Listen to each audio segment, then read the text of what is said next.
story about what happened to him. It's a typical story of life, but it's fascinating. Here's what it says. He starts out to sow the seed early in the morning, but the first part of the seed that he sows falls by the wayside, and the birds get it. He's sowing this good seed, highly ambitious man sowing this good seed, and the birds are grabbing it. He sows some more, and the birds grab that. He sows some more, and the birds grab that. Now, remember, this is a typical story of life and people. Now, is that fairly typical? See, I got to tell you as a leader, the birds are going to get some of the seed. You get a hold of John. Let's say you're in real estate, right? Somebody here's in real estate. You get a hold of John. John says, hey, I'm looking for a change. I need a new occupation change. And I've heard about real estate. You say, John, come on over Friday night. We're going to have this orientation class. And we'll show you how to do it. Might be the new life for you. Earn the money you want to earn. Get your life turned around. Who knows what'll happen? John says, sounds great to me. I'll be there on Friday night. Learn all about it. I'll probably be one of your best salesmen. Say, okay, see you Friday night. Now, come Friday night, 7:30, supposed to start. John's not there. Say, well, maybe the traffic's a little heavy. So we wait till 7:45. About 8 o'clock, we come to the conclusion. What? He's not going to show. Question. What's happened since this unique conversation that you had with John, and you dropped on him this great idea? You've got the explanation, helped change his life. He said he would agree to be there, and he's not there. What's probably happened between then and Friday night? The birds done got the boy. Got him. And who knows who the heck it might be, right? Maybe it's his brother-in-law, right? Says real estate. You're not going to mix up in that, are you? Talked him out of it. Or his plumber. Says, let me tell you about real estate. His plumber. Now, if you get the message back as to what happened, see, here's where you might get off track. There's a couple of things you can do when the birds are grabbing the seed. One is you can chase birds. You say, those dirty birds, and away you go after the birds. You say, wait till I get a hold of his brother-in-law. I'll straighten him out. Tear him a new page. What does he know about real estate? His plumber. Now, see, you're off trying to straighten things out, rather than accepting it as it is. The best study of life is how it is, not how you wish it to be, not how you wish to rearrange it, how to take advantage of how it is. Some people would rather get even than to get ahead. They get off course. See, if you're off chasing birds, you have left the field. You're not sowing anymore. Now your chances go down instead of up. There's some things you don't try to cure. There's some things you ignore. Here's what it said this wise sower did. It said he ignored the birds, and he kept on sowing. How clever. There's some things you just got to accept. That's the way it is. So he keeps on sowing. And here's the key. If you keep sowing, you can sow more than the birds can get. But the birds are part of life. And don't press me why I didn't arrange all this. I don't know. It's just the way it is. So he keeps on sowing. Now the story says this sower keeps on sowing. Now the seed falls on shallow ground, rocky ground, where the soil is shallow.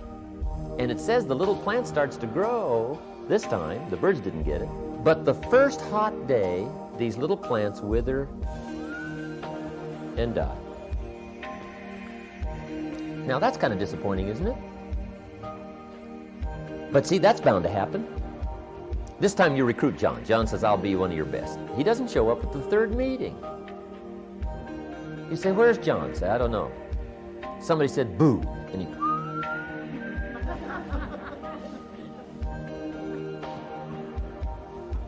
When I went to high school, there were 400 and some in the...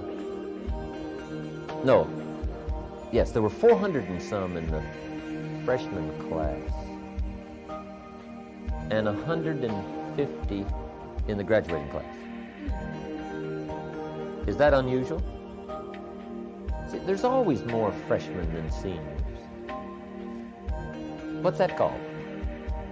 The law of averages. Life takes its inevitable toll. Everybody should stay and finish, right? Maybe they should, but they don't. And you've got to learn to take that into stride. See, otherwise you'll be bent out of shape, you'll be tipped over, you'll be frustrated, you will misread life, and you won't know what's happening. You've just got to understand, sometimes the seed falls on shallow ground. And it didn't say what to do about the shallow ground. It just said that's the way it is. And we have a tendency to say, I thought sure John had lasted a month. But sure enough, it's happening. Now you're going to be disappointed. Let me put this in here. When this doesn't work out, just as you've planned, you're going to be disappointed. But here's what you must learn to do as a leader. Learn to discipline your disappointment. That's very important. Because sometimes it's easy to say, well, Pete, he's quit. John, he's quit. I guess I'll quit. And you just follow instead of lead. You're going to be disappointed, so be disappointed, but don't let it kill you. And don't let it stack up. Just understand, that's the way it is. I wish you would have stayed. But I wish him the best, wherever he's going. He didn't last, but so what? That's life. Now then, here's what it said the wise sower did. He kept on sowing. How clever. Now it says the seed falls on thorny ground. And the little plant starts to grow, but then the thorns choke it to death. Now, is that fairly typical? See, the thorns are going to get something. The little Bible story called the thorns the cares of life. Little cares, little duties that cheat people out of big opportunities. And it happens every day. And I don't know what to do about it. I called John up and I said, John, where were you last night? We had a meeting. John says, well, I can't make every meeting. I say, why not? John says, well, I got a lot of other things I got to do. I say, what are they? You won't believe the list John gave me for last night. The backyard fence was sagging and the dogs are about to get out. You just can't let your dogs run loose. The screen door had come off the hinges. You just can't let things fall apart. You got to take time and keep things fixed up. Some extra trash had piled up in the garage. You just can't let mountains of trash take over. You got to take time and haul out this stuff. On the phone, I can hear the thorns getting...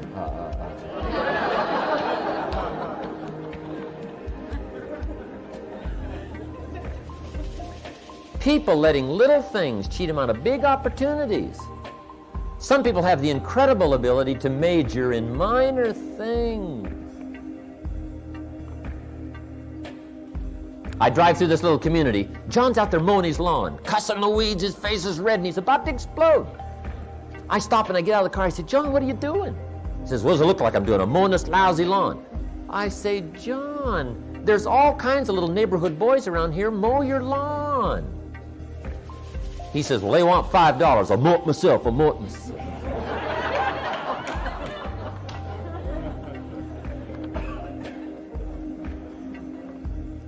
Number one, there should be a law against cheating some little neighborhood boy out of $5. That should be a law. But see, the biggest cheat is letting little things cheat you out of major opportunities, called the thorns, the cares. But now what do you do about that? Well, see, I used to give classes on how not to let the thorns see, but that won't work. I mean, those classes won't help. Here's what it said this wise man did. He kept on sowing. How clever. He understood the law of averages.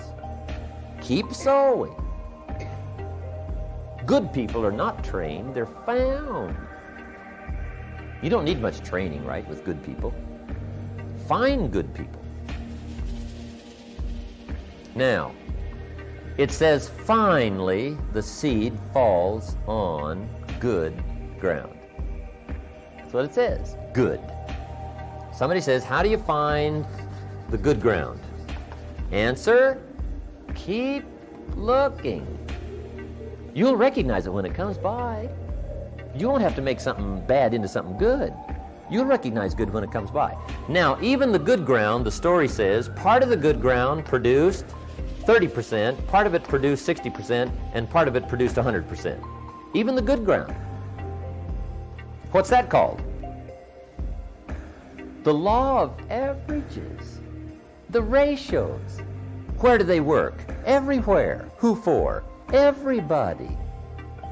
Now what you must do is understand the ratios as a leader so that you learn how to work with them and not against them.